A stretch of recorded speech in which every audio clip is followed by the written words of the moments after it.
La vie des femmes japonaises est façonnée par un réseau complexe d'attentes culturelles, de pression sociale et de rôles traditionnels que beaucoup d'étrangers trouveraient en surprenants. Leurs expériences reflètent à la fois les influences modernes et historiques de la société japonaise, qui restent mystérieuses pour la plupart.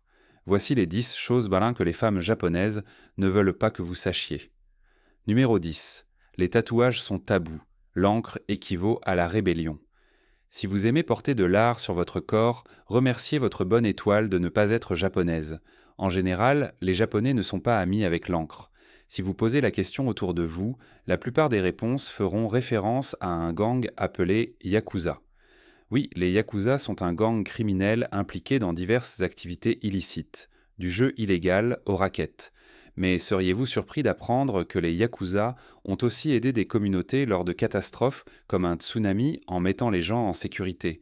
Cela rend leur annulation presque impossible pour les Japonais. Cependant, ils restent un gang criminel que personne ne souhaite voir ses enfants imiter. Bien que les tatouages identifient la plupart des membres des Yakuza, tous ceux qui portent des tatouages n'en font pas partie. Vers 1948, certains non-membres ont commencé à se tatouer, donnant l'impression que cette pratique était plus répandue. Malgré tout, dès que l'on voit un tatouage au Japon, l'image des Yakuza vient immédiatement à l'esprit. Là où cela devient pire, c'est qu'une femme tatouée est encore plus mal vue. Les Yakuza ne recrutent pas de femmes, à l'exception de Nishimura Mako, une femme qui a atteint le plus haut rang du gang. Elle avait des tatouages sur tout le corps jusqu'au cou et aux mains et avait un doigt coupé. Nishimura a fait régner la terreur au Japon et depuis son époque, aucune autre femme n'a rejoint les Yakuza à part les épouses des chefs, qui occupent uniquement des rôles mineurs. Ainsi, toute femme tatouée est immédiatement associée à Nishimura et perçue comme dangereuse et rebelle. Numéro 9. La pression pour rester silencieuse, les attentes culturelles de la féminité. Alors que vous êtes libre de dire presque tout ce que vous voulez dans votre pays, les femmes japonaises vivent une réalité différente. Au Japon, votre genre est un facteur déterminant pour être entendu. Peu importe ce que vous avez à dire, si vous êtes une femme, vous devez rester silencieuse et écouter les hommes. Cela semble fou, et pourtant le Japon se classe 121e au classement mondial de l'indice de l'écart économique entre les sexes. Imaginez un pays aussi développé que le Japon qui réduit ses femmes au silence simplement parce qu'elles sont des femmes. Pire encore, dans les rares conseils d'administration où quelques femmes sont admises, elles doivent soumettre leurs opinions par écrit pour révision. Cela ressemble à un film historique, mais c'était encore visible en février 2021. Le président des Jeux olympiques de Tokyo, Yoshiro Mori, avait déclaré que les femmes étaient un trop bavardes et qu'elles feraient traîner les réunions si elles parlaient. Une étudiante de 22 ans, Momoko Nojo, a lancé une campagne en ligne contre ces propos. Cette mobilisation a mené à la démission de Yoshiro, remplacée par une sportive. Mais ce changement n'a eu qu'un effet minime sur la discrimination envers les femmes au Japon. Aujourd'hui encore, la majorité des femmes restent silencieuses, même chez elles. Selon la tradition, elles doivent être totalement soumises à leur mari et exécuter ses ordres sans exprimer d'opinion ni d'objection. Elles doivent simplement veiller à la propreté du foyer, au bien-être de la famille et à l'éducation des enfants. Beaucoup de femmes sont malheureuses de cette situation, mais elles n'ont aucun pouvoir pour y changer quoi que ce soit. Numéro 8. Modestie extrême. Manches longues en été. Ne parlons même pas d'été. Qu'il s'agisse du printemps ou de l'automne, en Occident, les gens se découvrent librement selon la météo. Mais au Japon, c'est une autre histoire. Le Japon est reconnu pour sa culture riche et ses traditions fascinantes. Et l'une des plus marquantes est sans doute le style vestimentaire. Pour les hommes, il s'agit généralement de pantalons et de chemises modernes. Mais pour les femmes, les règles sont bien plus strictes. Cette culture vestimentaire tire ses origines des vêtements traditionnels japonais, qui exigent maintenant que les femmes soient élégantes, gracieuses et entièrement couvertes. Vous connaissez sûrement le kimono, ce vêtement iconique porté par les hommes et les femmes. Toutefois, le kimono féminin est différent, comportant plusieurs couches, notamment un sous-vêtement appelé nagajuban, servant de base. Une fois porté, le kimono est maintenu par une large ceinture appelée obi, créant une silhouette élégante. Même avec les différentes variantes, un kimono reste toujours long, atteignant souvent 114 cm de longueur. Aujourd'hui, personne ne porte le kimono quotidiennement, surtout pas au travail. Mais malgré cela, les femmes japonaises ne peuvent porter ni jupe au-dessus du genou, ni haut décolleté, ni manches courtes. Peu importe la météo, il est interdit d'exposer sa peau. De plus, elles doivent privilégier les tailleurs jupes aux tailleurs pantalons, même dans le monde moderne. Le choix des chaussures est également strict. Talons bas ou chaussures plates obligatoires, accompagnés d'accessoires discrets. Quant au maquillage, il doit rester sobre. Et enfin, le parfum est quasiment proscrit. Si vous aimez vous parfumer généreusement au Japon, il faudra oublier cela, car utiliser des parfums ou déodorants est considéré comme impoli, surtout dans un espace clos en présence d'hommes qui ne peuvent échapper à votre odeur. Numéro 7. La pression du mariage est-elle réelle? Le phénomène du gâteau de Noël. Si vous êtes une femme heureuse et célibataire de plus de 30 ans, vous n'êtes pas japonaise. En effet, une fois que vous avez dépassé 25 ans et que vous êtes encore célibataire au Japon, vous êtes considéré comme un gâteau de Noël. Bien sûr, un gâteau est quelque chose d'agréable, et dans certaines parties du monde, on parle de gâteau chaud pour désigner des femmes très convoitées. Cependant, être appelé gâteau de Noël au Japon n'a rien de flatteur. Voici pourquoi. Noël est une période magnifique au Japon, et il y a habituellement de nombreux gâteaux en circulation. Toutefois, après le 25 décembre, plus personne ne veut de ces gâteaux. Comme les femmes japonaises y sont traditionnellement censées se marier jeunes, celles qui restent célibataires à 26 ans sont appelées des gâteaux de Noël invendus.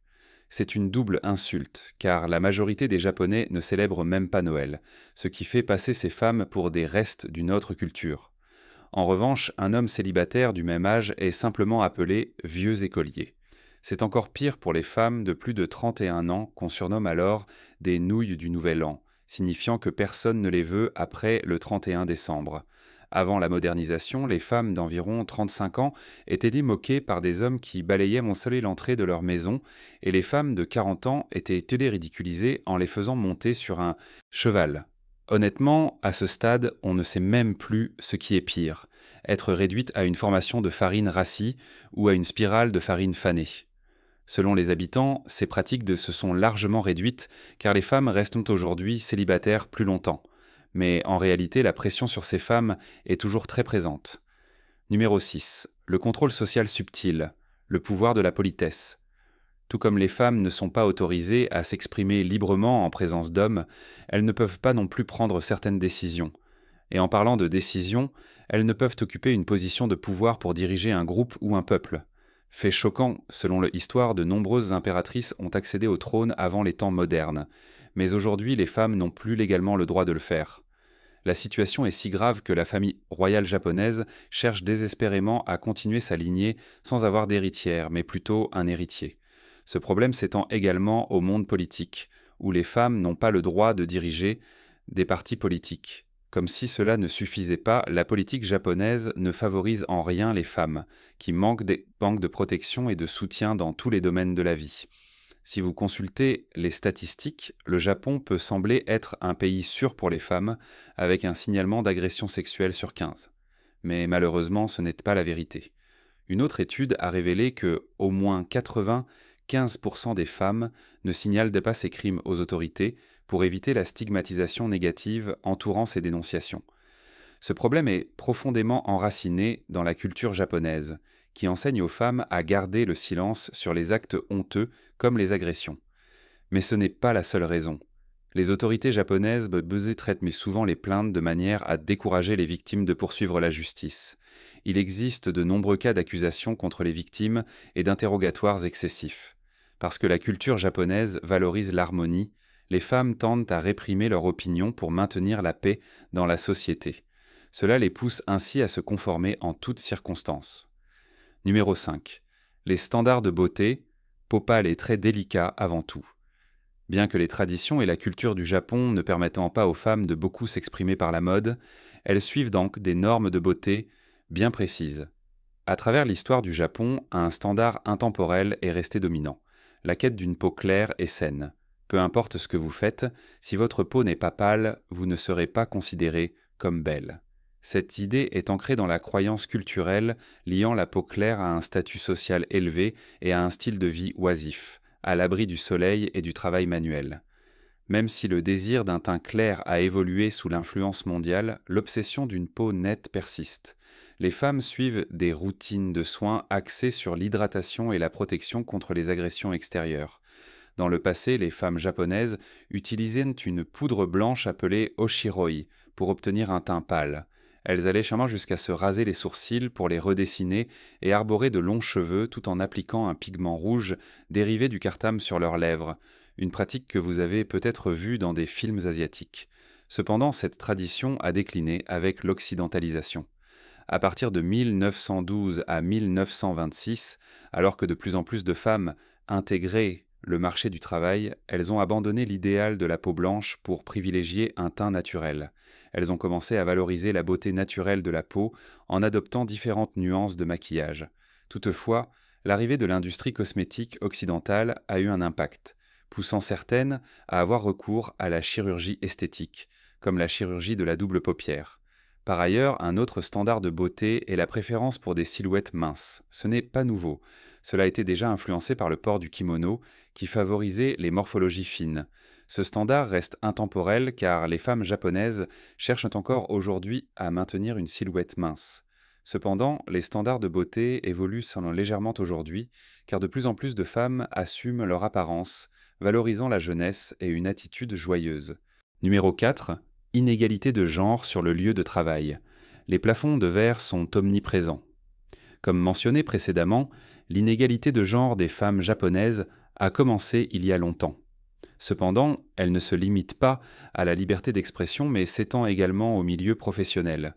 En grande partie, les femmes japonaises sont encouragées et censées être des femmes au foyer à plein temps, dont la seule mission est d'élever les enfants.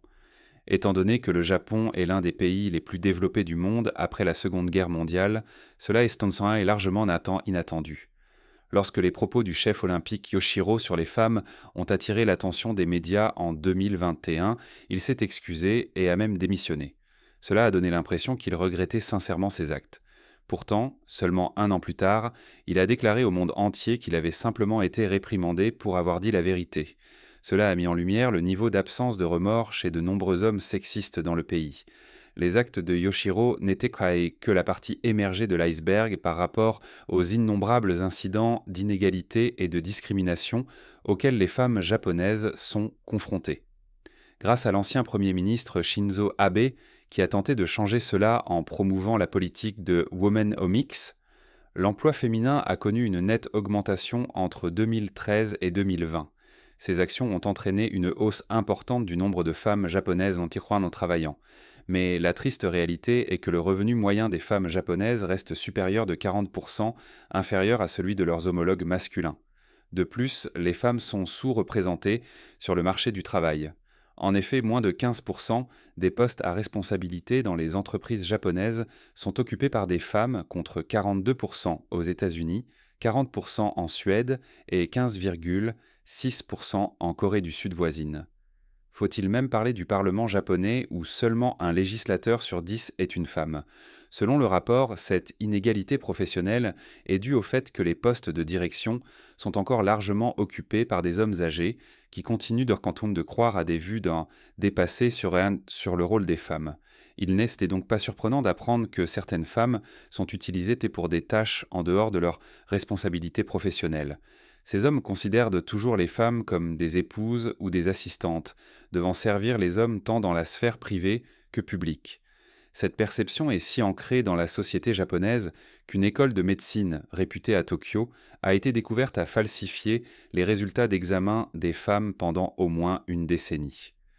Les responsables de l'établissement voulaient limiter l'admission et les opportunités professionnelles pour les femmes, craignant qu'elles n'abandonnent leur poste après le mariage. Cette croyance selon laquelle la place d'une femme est à la maison et que les hommes n'ont aucune raison de s'occuper des enfants est la raison pour laquelle un ministre japonais, prenant un congé parental en 2020, a déclenché une tempête sur les réseaux sociaux. À tous ces problèmes s'ajoute le cas du harcèlement sexuel sur le lieu de travail. Dans la dernière étude du gouvernement sur le harcèlement sexuel, une femme sur 3 a déclaré en avoir été victime au travail. Environ 40% ont été touchés contre leur volonté ou ont reçu des questions à caractère sexuel. Pourtant, moins de 40% d'entre elles ont effectivement porté plainte. Et parmi celles qui l'ont fait, 1 sur 10 a subi des représailles. Cela nous rappelle le cas de 2017 impliquant la journaliste indépendante Shiori Ito, qui a pris la décision rare d'accuser publiquement Noriyuki Yamaguchi, célèbre journaliste de télévision, de l'avoir agressé alors qu'il discutait d'une opportunité professionnelle. Au lieu de se concentrer sur l'agresseur, Ito a été qualifiée de séductrice et blâmée pour avoir ruiné la réputation de Noriyuki. Numéro 3. Confiné au rôle de genre traditionnel dans le mariage. Comme vous le savez déjà, la forte croyance du Japon dans les rôles de genre ne favorise pas les femmes. L'idée selon laquelle les hommes doivent aller travailler a conduit de nombreux hommes à ne voir aucune raison d'aider leurs épouses dans l'éducation des enfants et l'entretien du foyer. Cette croyance a un impact direct sur l'environnement de travail japonais. Il est difficile pour les hommes de prendre un congé parental et les femmes peinent à accéder à des postes de direction. Selon l'édition 2020 du Livre blanc sur l'égalité des sexes, bien que la répartition des tâches ménagères soit équilibrée entre hommes et femmes lorsqu'ils sont célibataires, elle devient environ 2,5 fois plus importante pour les femmes après le mariage. Les hommes, sachant que la société leur demande de ne pas participer aux tâches domestiques, s'en abstiennent. Ils laissent ces responsabilités aux femmes, ce qui contribue au phénomène des mères célibataires. Ainsi, le cycle ne se brisera jamais, car les enfants élevés dans un tel environnement développeront également un sens aigu de la division des rôles de genre. Bien que la loi sur l'égalité des chances en matière d'emploi, adoptée en 1985, ait donné aux femmes japonaises les mêmes opportunités d'entrée sur le marché du travail, le pourcentage de femmes japonaises employées à plein temps reste inférieur à 50% en 2019. L'écart salarial entre hommes et femmes reste important. De plus, le pourcentage de femmes occupant des postes de direction est inférieur à 10%, en raison du fameux Mommy Track, qui rend difficile l'obtention de promotions et d'augmentations pour les femmes mariées ou ayant eu des enfants. En outre, les femmes qui retournent au travail après avoir accouché déclarent subir du harcèlement lié à la maternité de la part de leurs supérieurs ou collègues. Cela les plonge dans une profonde dépression. Ces raisons, parmi tant d'autres, expliquent pourquoi de nombreuses femmes japonaises vivent dans la précarité et ne sont pas autonomes. En dehors des femmes qui restent à la maison pour préparer de somptueux déjeuners à leurs enfants, celles qui poursuivent une carrière ne sont pas perçues comme sages ou vertueuses. Numéro 2. Les difficultés des mères célibataires, un stigmate silencieux. Une autre catégorie de femmes maltraitées est celle des mères célibataires. Bien que les mères célibataires soient souvent jugées et stigmatisées dans de nombreux pays à travers le monde, le Japon a poussé cela encore plus loin. La culture japonaise ne facilite pas le travail des femmes après la naissance de leurs enfants, ce qui est l'une des raisons pour lesquelles beaucoup vivent dans la pauvreté. Lorsque l'ancien Premier ministre a tenté d'y remédier, il ne savait pas que cela rendrait les choses encore plus difficiles pour ces femmes. En effet, elles obtiennent principalement des emplois précaires plutôt que des postes stables qui leur permettraient de travailler davantage. Elles sont surveillées dans ces emplois, ce qui limite leur temps de travail du fait de leurs responsabilités maternelles. Ces emplois irréguliers les obligent à cumuler plusieurs petits boulots pour joindre les deux bouts, ce qui les épuise considérablement. Bien que le système d'aide sociale au Japon apporte un certain soutien, il reste très insuffisant pour une famille moyenne. Ainsi, plus de 15% des enfants japonais vivent en dessous du seuil de pauvreté. Parmi les familles monoparentales, ce taux atteint 55%. Cela prépare le Japon à un problème majeur pour l'avenir, car des enfants pauvres auront moins accès à l'enseignement supérieur, finiront par obtenir de mauvais emplois, auront du mal à fonder une famille et donc ne feront pas d'enfants. Aujourd'hui, le Japon manque déjà d'enfants. Le pays souffre actuellement d'un taux de natalité en chute libre, et selon une étude, sa population devrait tomber en dessous de 100 millions d'ici 2060, avec un tiers de Japonais âgés de plus de 65 ans. Le Japon risque ainsi d'atteindre un point de non-retour démographique. Bien que persister dans cette discrimination risque de coûter cher au Japon, les dirigeants semblent peu s'en soucier. Seul l'avenir nous dira ce qu'il adviendra de cette grande nation. Numéro 1. Femmes de carrière contre femmes au foyer. Le dilemme ultime. Depuis des années, un conflit interne et externe persiste. Une femme doit-elle poursuivre une carrière ou se consacrer uniquement à son foyer ? Quoi qu'il en soit, la culture japonaise continue de mal voir les femmes qui poursuivent une carrière. Elles sont même victimes d'une forme de discrimination à travers le terme kyaryaman. Ce mot désigne une femme japonaise qui poursuit une carrière pour subvenir à ses besoins et pour son épanouissement personnel, au lieu d'être femme au foyer sans emploi extérieur. Ce terme est apparu lorsque des femmes, initialement destinées à devenir femmes au foyer, ont commencé à occuper des emplois de bureau.